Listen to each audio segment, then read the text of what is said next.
स्वतःचा शहाणपणा दाखवणं बंद करा. देवाची इतकीच भक्ती करायची असेल ना तर त्यांच्यापर्यंत पोहोचण्यासाठी परंपरा आहे आपल्याकडे.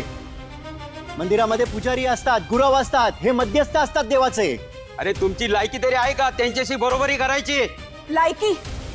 तुम्ही कोण आहात आमची लायकी ठरवणारे? आणि मुळात देव काय तुमची जहागिरी आहे की तुम्ही त्याचा VIP पास देत फिरताय? बस, फार ऐकलं. उगाच जीप चालवू नका. हे संतांचे अभंग आणि भजन तुम्ही आधुनिकतेच्या नावाखाली गाताय ना, याचा तरी अर्थ माहितीये का तुम्हाला? का नुसतीच फॅशन करताय तुम्ही? आई, मी काय म्हणते, तुम्ही समजावा ना त्यांना, ते ऐकतच नाहीयेत. तुम्ही बोलात तर जरा तरी शांत होतील ते. इतका छान कार्यक्रम सुरू होता आपला. नाही, मी कुणाला काही सांगणार नाही. आणि तुम्हीही कुठं काहीही बोलायचं नाही. जी काही जाहिरात होणार आहे ना या तुमच्या लाडक्या सुनीची भावनाची होते, जे आपण तोंड उघडलो तर उद्या बातमी होईल आणि मग परत चर्चेला ऊट येईल. तेव्हा तुम्ही सुद्धा तोंड उघडायचं नाही, नाहीतर गाठ माझ्याशी. समजलं? हो. काय झालं आता? गप्प का बसलात? बोला ना. माहितीये का अर्थ अभंगाचा? अर्थ हवाय ना तुम्हाला?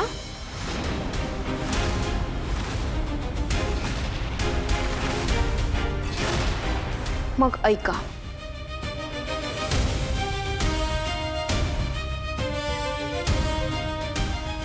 सावतामाळी म्हणतात, कांदा मुळा भाजी अवघी विठाबाई माझी, लसूण मिरची कोथिंबिरी अवघा झाला माझा हरी, स्वकर्मात व्हावे रत मोक्ष मिळे हातो हात, सावळ्याने केला मळा विठ्ठल देखी आला डोळा. म्हणूनच त्यांना विठू माऊलीला शोधायला कुठे दूर जावं लागलं नाही, तर रोजच्या कामात त्यांना विठुराया भेटतो. स्वतःच्या कामात मग्न होऊन त्यांना विठुराया दिसतो. त्यासाठी त्यांना कुठल्या मंदिरात जावं लागलं नाही.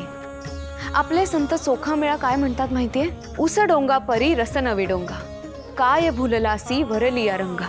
म्हणजेच एखाद्या व्यक्तीच्या बाह्य रूपाकडे बघू नकोस, त्याचं मन कसं आहे ते बघ. तुम्ही ज्या विठुरायाचं नाव घेऊन इथे दादागिरी करायला आलात ना, तोच विठुराया स्वतः बडव्यांना लाथाडून सोखोबांच्या आणि जनाबाईंच्या झोपडीत बसला होता. कारण तिथे कर्मकांड नव्हतं, तिथे निखळ प्रेम होतं. आणि तो देव त्या प्रेमाचाच भुकेला आहे. या मुलांच्या कपड्यांवरून त्यांची भक्ती अशुद्ध होत नाही हो, पण तुमच्या डोक्यात जी कर्मकांडाची जळमटं साचली आहेत ना, त्याने तुमची बुद्धी नक्कीच भ्रष्ट झाली आहे. आपल्या सगळ्या संतांनी हेच सांगून ठेवलंय, देवाची भक्ती करण्यासाठी आपल्याला कोणत्याही मंदिरात जाण्याची किंवा कोणत्याही विशिष्ट वाद्याची किंवा कोणत्याही कपड्यांची गरज नसते. त्यासाठी देवाबद्दल मनात प्रेम असावं लागतं, भक्ती असावी लागते, विश्वास असावा लागतो. ही असली उत्तरं देऊन ह्या पोरी आहे ना आपली संस्कृती बुडवताय. आमच्या धर्माचा अपमान करतायत, या तरुणाईला बिघडवतायत. आम्ही हे सहन करणार नाही. आम्ही तुमचं हे खोट्या भक्तीचं दुकान आहे ना बंद पाडू. हा, बंद पाडू आम्ही. काय म्हणालात तुम्ही? खोट्या भक्तीचं दुकान? दुकान आम्ही नाही, दुकान तुम्ही थाटून बसलाय संस्कृती आणि धर्माच्या नावावर. तुम्हाला आठवण करून देते, या देशात प्रत्येक नागरिकाला, प्रत्येक तरुणाला आपापल्या पद्धतीनं जगण्याचा आणि आपल्या देवाची भक्ती करण्याचा हक्क या संविधानाने दिलाय. तुम्ही कोण आहात आमच्या वाद्यांवरून आणि आमच्या कपड्यांवरून आमची भक्ती खरी का खोटी ते ठरवणारे?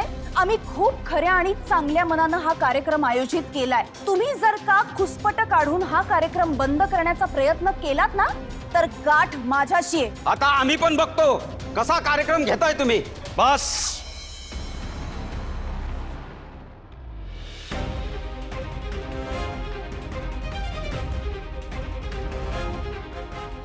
पास झाला. तुमची नाटकं पुरे झाली. आता स्वतःला काय संस्कृतीचे ठेकेदार समजता तुम्ही? एक पाऊल जरी पुढे टाकलं किंवा स्वतःचा आवाज चढवलात तर संस्कृती कशी जपायची मी माझ्याच स्टाईलने दाखवेन.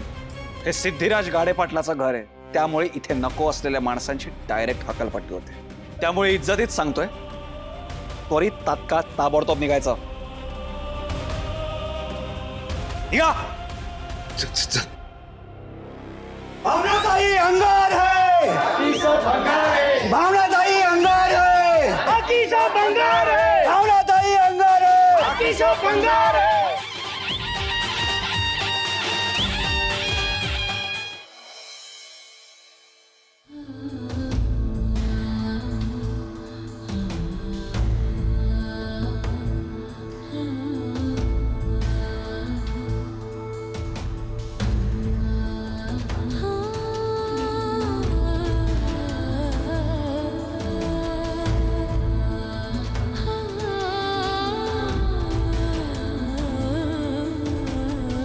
देवा, आज इतकं हताश मला याआधी कधीच वाटलं नव्हतं. खूप आशेने मी आई बाबांकडे जयंतचं सगळं सत्य सांगायला गेले होते, पण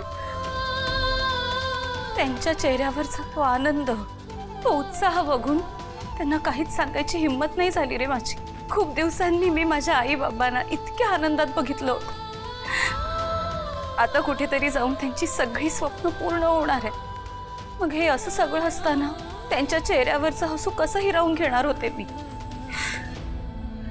तेव्हा मी काय करू ना, मला काहीही कळत नाहीये.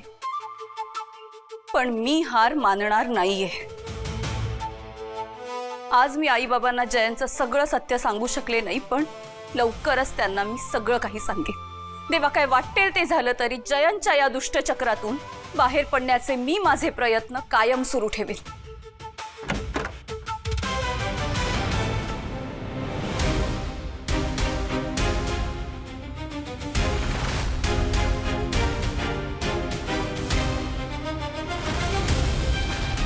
कसले प्रयत्न सुरू ठेवायचे तुला जानू? काय झालं जानू? तुला माझ्यापासून सुटका हवी आहे का? याचा अर्थ जयंतने सगळं ऐकलंय की काय? याला जर सगळं कळलं तर हा आई बाबांना सोडणार नाही. काय करू मी आता? या माणसाच्या प्रश्नांमधून कशी सुटका करून घेऊ स्वतःची? काय उत्तर देऊ याला?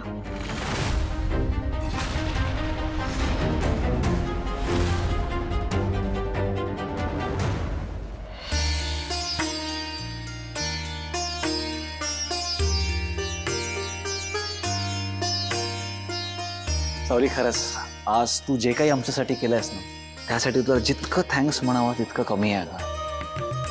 म्हणजे ती लोक कुठून आली, का आली, आणि आल्यावर डायरेक्ट आमच्यावर असे आरोप करायला लागले ना की आम्हाला सुद्धा नेमकं कळलं नाही की त्यांना काय बोलावं, कसं समजावं. आणि त्यात तू सडेतोडपणे समोर आलीस आणि आपल्या संस्कृतीचा खरा अर्थ समजवलास. आणि भाई साहेब त्यांची डायरेक्ट बोलती बंद केली. खरंच कमाल आहेस तू.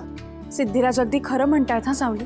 आज तुझ्यामुळे आमचं नाव तर राखलं गेलंच, पण आपल्या या मोहिमेला खूप मोठी ताकद मिळाली. पण आजच्या या कार्यक्रमात जे काही सगळं घडलं ना, त्यामुळे तुला मात्र खूप मानसिक त्रास झाला ग, आणि लोकांच्या उद्धटपणाला सामोरंही जायला लागलं.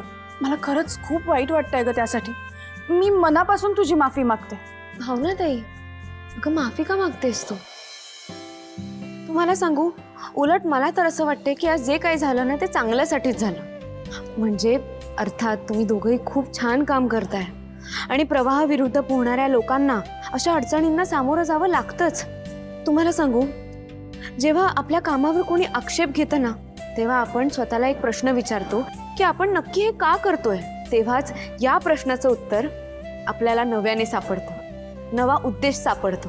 या अशा वादांमुळे आपला हेतू आणखी स्पष्ट होतो, आपल्या विचारांचा पाया अजून पक्का होतो. आज त्या लोकांनी आपल्याला प्रश्न विचारले, म्हणूनच तर आपण आपल्याला उमगलेला संस्कृतीचा अर्थ लोकांना सांगू शकलो. म्हणून मला असं वाटतं की आज जे काही घडलं ना ते चांगल्यासाठीच घडलं. सावली, खरंच तुझ्याकडनं खूप काही शिकण्यासारखं आहे ग. आणि तुझ्याकडून मी धाडसी वृत्ती शिकली पाहिजे. चला, येते मी आता. हो, ये.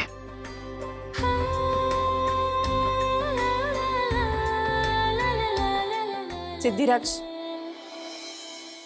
आता अशा विघातक प्रवृत्तींना समोरासमोर जाब विचारायची वेळ आली.